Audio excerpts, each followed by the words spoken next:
Alright. Today for Very Geek, and we really have to talk about this. Like, we have to. This trailer for Far From Home. Because literally after I saw Far From Home, I went to go see Avengers again for my 4th time. Do I have a problem? Probably. Regardless if I have a problem or not, watching Far From Home and then looking at the actual Endgame right after, and then watching the trailer again, it really helped to like put in perspective where they're heading with Spider-Man Far From Home. So I wanted to make this video to really talk about it, because like I said in my reaction for it, if you want, I'll go check it out. I'll put it at the end. Literally, this movie is gonna be massive, and I'm not talking about like characters and like whatever and story. I'm talking about like the connotations for what it's gonna do for the future of the MCU. There's so much in that Far From Home trailer that's leading us to believe that it's basically gonna be like the flagship for the following sequels, or for the following MCU phases. Now, we're gonna talk about a couple things. For example, we're gonna talk about Mysterio, we're gonna talk about the multiverse thing, we're gonna talk about Spider-Man as a character, and pretty much that's gonna be wrap up the all my thoughts real quick. Not quick, but we'll try and get through this as quick as possible, because I don't want to keep you guys through like 30 minutes just watching me talk. So, and feel free to leave what you guys think down below in the comments, whether you agree with me or just want to put your insight on what you think it is. Alright, so first off, let's just start off with the Mysterio multiverse thing that they introduced in this trailer. Now, there's 2 angles to this, actually. 2. One, that this Mysterio is actually like from that Earth. Actually, whoa, there could be multiple possibilities. I'll go with the max of 3. This could be a Mysterio that's actually from a multiverse that's actually good, and maybe he's actually here to fight a bad Mysterio from the main MCU universe, where, you know, the Tom Holland, Peter Parker, and all that is from. So that could be a good Mysterio. It could be this option, number 2. It could be that Quentin Beck is just lying about the whole multiverse thing, and really just, you know, setting up these elementals because he wants to be perceived as a hero, like what was his face, Syndrome or whatever from Incredibles 1, the main antagonist, the guy. So it could be like that, or he's just like BSing this whole multiverse thing and whatever. But the reason why I doubt he's doing that, sure, he's a master of special effects, but I don't think he would be able to dupe S.H.I.E.L.D. like entirely into thinking, or at least Nick Fury and his main group of like people. I don't think he would be able to dupe them entirely to like for them to even consider / believe that their multiverse stuff is real. So that's why I don't think that Quentin Beck is really lying about the multiverse thing. But I do think obviously he's gonna be the antagonist more than likely, because obviously there's gonna be a heel turn, especially if you know Mysterio. You know, he's a special effects artist, and you know, everything. Okay, I almost forgot to mention, I didn't talk about spoilers yet, so that's great. There is gonna be spoilers for from Endgame in this discussion, so you know, just be aware of that. There is going to be spoilers for Endgame and just things in general, because I have to talk about this trailer, and if I have to talk about it, I have to talk about the spoilers from Endgame. So again, if you haven't seen Endgame, go watch it and then come back, or watch it if you don't care. Again, the whole thing with the multiverse thing, so that's interesting, and I'll get into the impact of that after I go over the other points. So we've gone over Mysterio and the multiverse stuff. And basically the main thing that we got out of this thing with Spider-Man is that there is no Iron Man anymore. You know, there is no world with a Tony Stark anymore. You know, he's gone. He's dead, right? Peter has to deal with that. The world has to deal with that. And they can go 1 or 2 routes with this, in my opinion, and I hope they go the route that I'm gonna mention here. I hope they go the route of Peter thinking he needs to be the new Iron Man, but then realizing that there cannot be a new Iron Man because Tony is Tony, and he can only just be the best Spider-Man that he is, you know? So he can't really just, you know, become Iron Man. And even when I saw the trailer, I knew that's not what he meant. I know he probably means like there needs to be, you know, someone to take up that mantle of like, you know, creating like tech and all that, and like, you know, improvise, you know, making new stuff to like help defend. So which again, which I like, because then that will lead for him to be like, I am Spider-Man, you know, and it will lead to him being more independent and creating more tech for himself and adapting his own tech from Tony's, you know, backlash or backlog. So that would lead Spidey into being more independent, more you know, building his own stuff and all that. So I think that's the Spider-Man that we were all looking for. You know, the Spidey that's, you know, like I love this Spidey. I love that he does pop culture references and all because he's still young. But you know, we're all so used to the, you know, 18-year-old or like, you know, even 17-year-old Spider-Man that really built all of his own stuff. Like he built his own web shooters, his own suit and all that. You know, like he was more of like hands-on with his own stuff rather than getting a suit that really has everything. So I like the idea that maybe we're going down this route. Peter can finally break past the shadow of Iron Man and become Spider-Man.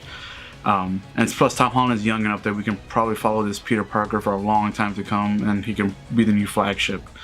What I don't hope they do is that I just don't like, I don't want them to go for the full on like let's make him Iron Man like kind of route, because then that's gonna bother me, because at that point for me, why would you even kill Iron Man just so you can have Peter Parker be the new Iron Man? Like, it doesn't make any sense. Like, have Peter be Spider-Man and just leave him be like that. Don't like, I want Spider-Man. I don't want Peter to be Iron Man. There's only one Iron Man and he's gone now. So Peter needs to, throughout this movie, get the character development and move on and accept that he's gone, you know? So that's a couple things from like, you know, and plus this is gonna lead into the final thing, which of the multiverse thing. This movie and this franchise of Spider-Man is literally gonna blast open the doors for every single thing like in the future for the MCU, because if the multiverse thing is real, right? Like, it's nothing that Quentin Beck made up. It's good and bad, because they could take the route of like taking the multiverse thing and saying, oh, there's alternate Tonys played by, you know, Robert Downey Jr. or whoever, or alternate Peter Parkers, or alternate this and that, and then they can just bring them over and then maybe kind of like retroactively make an Iron Man 4 and all that. So it's like, do you want that? To me, I feel like that would be like just a waste to just do that, when the whole point of Endgame was to put a cap on that story, and then but you're gonna have a multiverse world now, and then you can just pop in any Iron Man you want. Like, I know it wouldn't be the same Tony that we all grew up with, but it would still be like, oh, now we still have Iron Man, so it still feels like, you know, what it feels kind of dirty in a way. So I feel like the multiversal thing could be good and bad, because then also bad because they can take characters that, you know, were like certain ways in the main continuity, but they can just say, oh, it's a multiverse thing, so it's like entirely different. But the amazing thing about it, like if they do it properly, which obviously it's Marvel, we're gonna trust them, right? The proper thing that they're gonna do more than likely is that they're gonna use it to connect different worlds for a massive, like a crossover bigger than probably the Infinity Saga, because bringing up the multiversal thingy, that introduces what? Different Earths. What that introduces? Different continuities. What that introduces? X-Men, Fantastic Four, maybe even the Sony stuff. Maybe Venom can cross over. As much the movie was mediocre, but Venom was still really cool in that movie with Eddie Brock and Tom Hardy.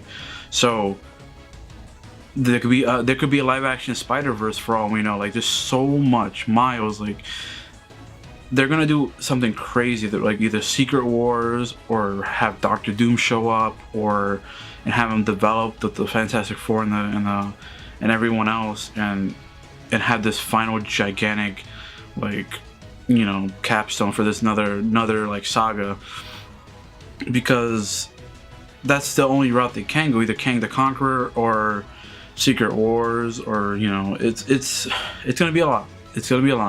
So it's interesting how they're gonna use the multiversal stuff.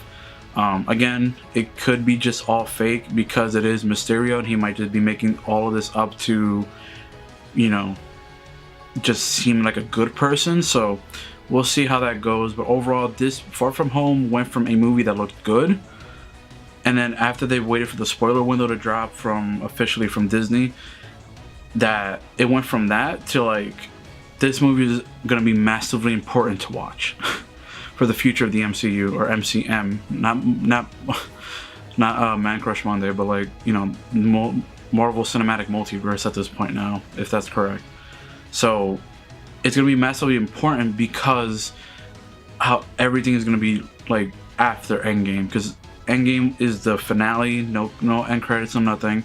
It is the finale of the Infinity Saga.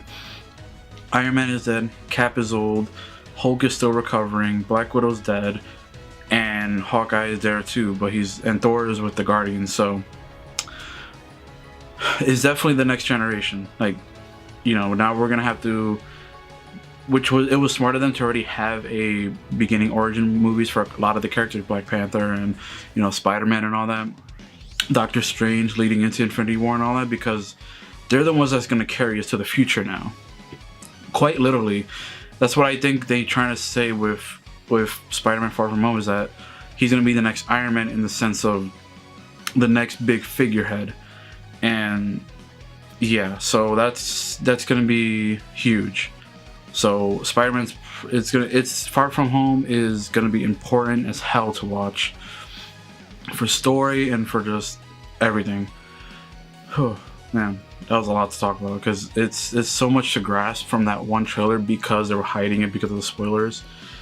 Oh man. Also, can we appreciate that there's the multiple outfits in the trailer, like Iron Spider, normal Homecoming outfit, then they have the black stealth one, which looks awesome, and whatever. And obviously, if you know Mysterio, you know Mysterio's bad. You know, they're using him like a mentorship role for Peter, which I think is pretty cool. But we all know he's bad. That's gonna be the twist at the end, obviously, because it's Quentin Beck. He's probably using special effects to create those, you know, those monsters that are attacked, the elementals. Because, you know, to me, if it's truly just elementals and they're just single-minded creatures that don't even speak, that's gonna be super whack. But obviously it's Mysterio, so obviously, like, if anyone that knows Mysterio is gonna know that he probably created these things to look good.